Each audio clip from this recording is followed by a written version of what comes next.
Hi, my name is Randy Rolfe, and I'm president of the Institute for Creative Solutions, and I'm sharing foundational concepts about vibrant health through natural living. And I've been teaching nutrition for over 40 years, and I think it's really important to keep in mind a framework of common sense about nutrition, because it seems like many people are confused.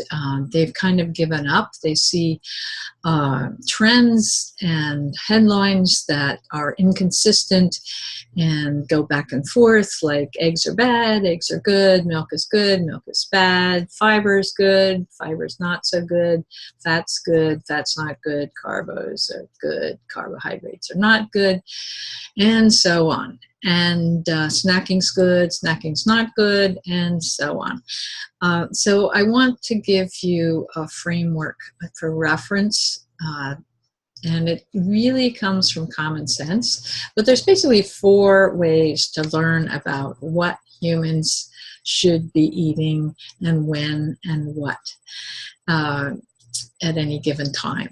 And the first, which most people focus on with these studies, is some kind of dramatic conclusion from some kind of prospective study with double blinding, which means you have 2 different groups and you don't tell the patients which group they're in, and you compare them at the end of time. Usually it's a short time, often it's a short group of a small group of people, and you can get quite misled by certain results. You don't know when you read the headline whether the control group was adequately controlled, or whether the people that were given the other option actually did do it.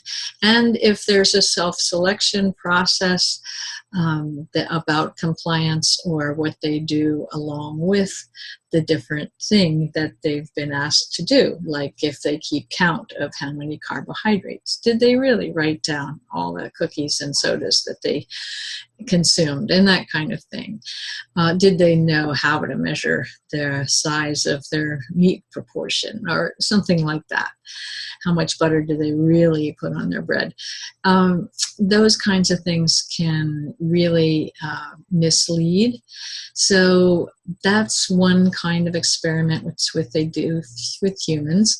But there's an ethical problem, because if the experimenter really believes that one diet is much healthier for humans than the other, is it proper for them to put a couple of people or a huge group of people on a diet that is contrary to what the experimenter believes? That's a real risk ethically.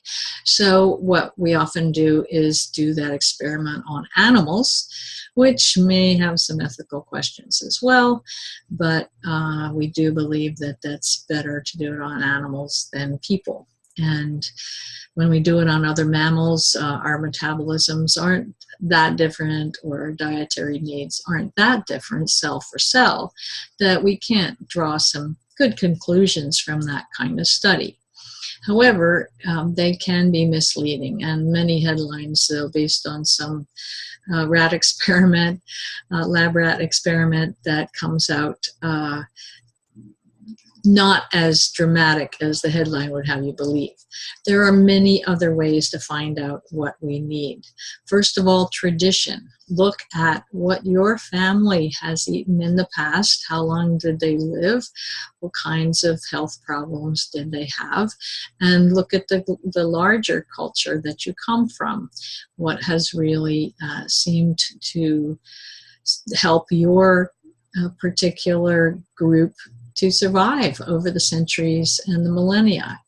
And it usually relates to whole foods in the geography where they live, properly cooked in the traditional fashion.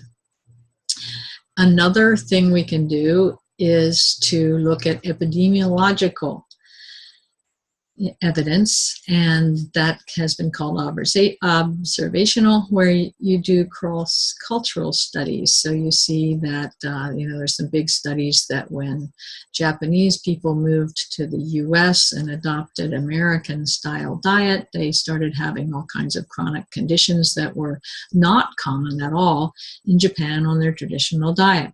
So obviously these different forms of learning overlap somewhat, but there can be, again, very misleading by cross-cultural studies. One of the biggest misperceptions came from the 60s and 70s, where we decided that the Mediterranean diet was low-fat, low-dairy, which is not true at all. The experimenters, or the observationists, had chosen a time and a population, time of the year, that they weren't eating much dairy or fat, but that was only temporary. It happened to be during the Lent, where they gave up some of their richer foods. So that's one of the reasons that we've been afraid of animal fat and high-fat diet for so long. There's very little basis for it because of poor observational controls. So use your common sense, look at tradition, and take all the new studies with a grain of salt. Eggs have always been a good source of quality, balanced protein and good quality fat. And just because there's cholesterol in there, we now know that most of the cholesterol that sticks in our blood and in our arteries comes not from our food, but from our liver, which is constantly producing it because it's necessary for proper digestion, for the health of the skin, for hormonal balance, and for nerves. So take everything with a grain of salt and realize that science is wonderful, but it has to be meticulously pursued. So that's a little long today, but it's a complicated subject of where do we get our nutrition information. And as I've said, the four different body types rely more on different balances of foods.